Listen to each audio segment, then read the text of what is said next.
একই রকমের ব্রেকফাস্ট খেয়ে খেয়ে মুখে অরুচি আসলে আপনারা অবশ্যই একবার এই রেসিপিটি ট্রাই করতে পারেন। এটি সম্পূর্ণ ভিন্ন ধরনের রেসিপি। আপনারা যারা ডায়েট করতে চান তারা ভাতের বদলে একবার এই খিচুড়িটা ট্রাই করতে পারেন। এটি দুর্দান্ত সুস্বাদু হয় আর ছোটো থেকে বড় সকলে চেয়ে খাবে। দুপুরের খাবার বা সকাল সন্ধ্যের ব্রেকফাস্ট এমনকি স্কুলের টিফিনের জন্য একদম perfect recipe. By the way, আমি মৌ, আপনাদের সকলকে আমার চ্যানেলে স্বাগত। এটি তৈরি করার জন্য আমি প্রথমে গ্যাসে কড়া নিয়ে নিয়েছি। কড়াটা গরম হয়ে গেলে তাতে আমি সাদা তেল দিয়ে দিচ্ছি আর দিয়ে দেবো কিছুটা পরিমাণে ঘি ও সাদা তেল দিয়ে এটা হালকা যখন গরম হয়ে যাবে তখন এতে আমি দিয়ে দেবো একটা শুকনো লঙ্কা আর দিয়ে দেবো একটা তেজপাতা। শুকনো লঙ্কা ও তেজপাতাটাকে আমি দিয়ে দিয়েছি আর দিয়ে দেবো 1 চামচের একটু কম গোটা জিরে দিয়ে এটাকে হালকা করে সটে করে নেবো। এটা যখন ভাজা হয়ে আসবে তখন এতে আমি অ্যাড করে দেবো একদম ছোটো ছোটো করে চপড করে রাখা পেঁয়াজটাকে আমি একদম ছোটো ছোটো করে চপড করেছি। এবার পেঁয়াজটাকে খুব ভালোভাবে নেড়ে চেড়ে ভেজে নেবো যতক্ষণ এর কালার ধীরে ধীরে চেঞ্জ হচ্ছে। এইভাবে আমি 2-3 মিনিট মতন খুব ভালোভাবে নেড়ে চেড়ে নিয়েছি। এবার এতে আমি অ্যাড করে দেবো আদা বাটা আর কাঁচা লঙ্কা বাটাও আমি আদা বাটার সাথে বেটে নিয়েছি। সেই মশলাটা আমি এতে অ্যাড করে দিলাম, দিয়ে এর সাথে খুব ভালোভাবে নেড়ে চেড়ে ভাজতে থাকছি। এভাবে 2-3 মিনিট খুব ভালোভাবে নেড়ে চেড়ে ভাজবো যতক্ষণ এর কাঁচা ভাবটা চলে যাচ্ছে। দেখুন আমি 2-3 মিনিট খুব ভালোভাবে নেড়ে চেড়ে নিয়েছি। এবার এতে আমি দিয়ে দেবো গাজরটাকে আমি লম্বা লম্বা করে কেটে রেখেছি, সেই গাজরটা দিয়ে দিচ্ছি। দিয়ে গাজরটাও এর সাথে খুব ভালোভাবে ভাজছি। গাজরটাকে 3-4 মিনিট খুব ভালোভাবে ভাজবো। তারপর এতে অ্যাড করে দেবো ফুলকপি দিয়ে ফুলকপিটাকেও এর সাথে খুব ভালোভাবে ভাজবো। ফুলকপিটা 2-3 মিনিট ভাজা হয়ে গেলে এতে আমি অ্যাড করে দেবো আলু। ফুলকপি আলুটাকে এবার একসাথে খুব ভালো করে আমি 5 থেকে 6 মিনিট ভাজতে থাকবো। কখনো ঢাকনা চাপা দিয়ে আবার কখনো ঢাকনা খুলে এইভাবে নেড়ে চেড়ে খুব সুন্দরভাবে ভাজবো।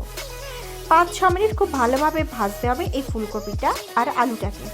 এবার এতে অ্যাড করে দেবো আমি বিনসটাকেও আমি অলমোস্ট 3-4 মিনিট মতন খুব ভালোভাবে নেড়ে চেড়ে ভাজবো। এইভাবে আমি সমস্ত সবজি আর মশলাটাকে খুব ভালোভাবে ভাজতে থাকবো। খুব ভালোভাবে 3-4 মিনিট ভেজে নেবো। তারপর আমি এতে অ্যাড করে দেবো মটরশুঁটি। আপনারা বাড়িতে কীভাবে মটরশুঁটি ফ্রোজেন করে রাখবেন তার রেসিপি আমার চ্যানেলে রয়েছে, আপনারা চাইলে সেই ভিডিওটাও দেখতে পারেন। তার লিঙ্ক আমি ডেসক্রিপশনে দিয়ে দেবো। সমস্ত মশলাটাকে আমি খুব ভালোভাবে এবং সবজিগুলোকে ভালোভাবে ভেজে নিয়েছি। এবার এতে এক এক করে অ্যাড করে দিয়েছি হলুদ গুঁড়ো, লঙ্কা গুঁড়ো। যেহেতু আমি কাঁচা লঙ্কা বাটা ইউজ করেছি তাই লঙ্কা গুঁড়োটা একটু কম দিয়েছি। এবার দিয়ে দিচ্ছি ধনে গুঁড়ো আর দিয়ে দিচ্ছি জিরে গুঁড়ো। ধনেটা একটু বেশি ব্যবহার করেছি, জিরেটা একটু কম ব্যবহার করেছি। এবার সমস্ত মশলা দিয়েও এগুলোকে খুব ভালোভাবে কষতে থাকবো। আপনারা আপনাদের পছন্দের মতন যে কোনো সবজি ব্যবহার করতে পারেন। দেখুন খুব ভালোভাবে মশলাগুলোকে কষিয়ে নিয়েছি। এবার সামান্য একটুখানি জল দেব, সামান্য অল্প দিয়ে মশলাগুলোকে আবারও কষাবো, তাহলে মশলাগুলো কষানোর সময় পুড়ে যাবে না। দেখুন এইভাবে আমি খুব ভালোভাবে 3-4 মিনিট কষিয়ে নেব। এইভাবে আমি অলমোস্ট 3-4 মিনিট কষিয়ে নিয়েছি। 3-4 মিনিট পরে এতে আমি অ্যাড করে দেবো মুগ ডালটাকে আমি খুব ভালোভাবে শুকনো কড়াই ভেজে ধুয়ে পরিষ্কার করে নিয়েছি। সেই মুগ ডালটা এতে অ্যাড করে দিয়েছি। আপনারা মুগ ডালটাকে অবশ্যই শুকনো কড়াই ভেজে নেবেন, তাহলে এটার টেস্ট খুব ভালো আসবে। এবার মুগ কড়াইটাকে এর সাথে খুব ভালোভাবে ভাজতে থাকবো। দেখুন মুগ ডালটা এর সাথে খুব ভালোভাবে ভাজছি।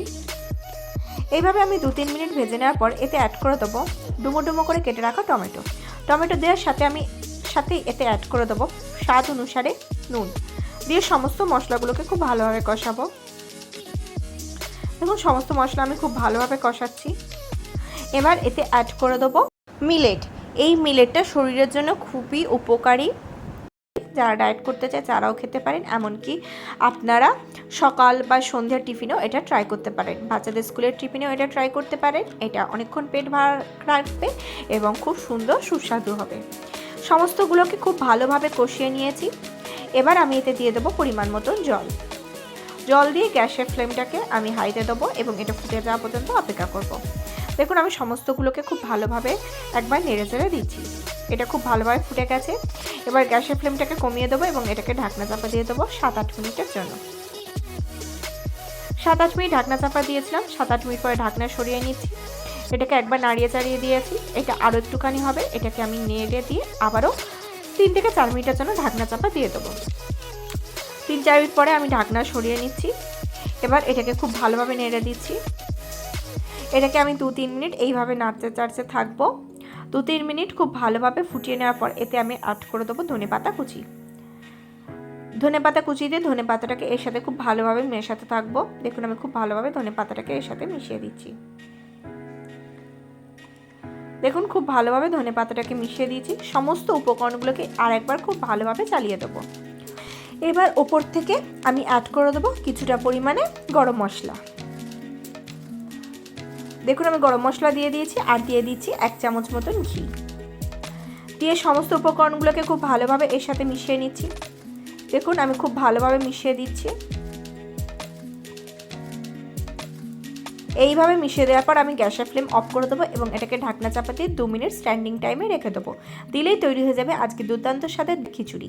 এবার এটাকে আমি গরম গরম পরিবেশন করে দেবো। দেখুন এবার এটাকে আমি পরিবেশন করে দিচ্ছি।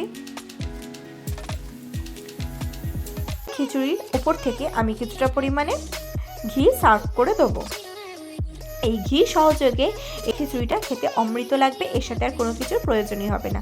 খুবই দুর্দান্ত লাগবে, ছোট থেকে বড় সকলে পছন্দ করবে। আশা করি আজকের ভিডিওটি আপনাদের ভালো লেগেছে। যদি ভালো লাগে তাহলে অবশ্যই লাইক করবেন, কমেন্ট করবেন, শেয়ার করবেন আর আমার চ্যানেলটি অতি অবশ্যই সাবস্ক্রাইব করে নেবেন এরকম নিত্য নতুন রেসিপি সবার আগে পাওয়ার জন্য।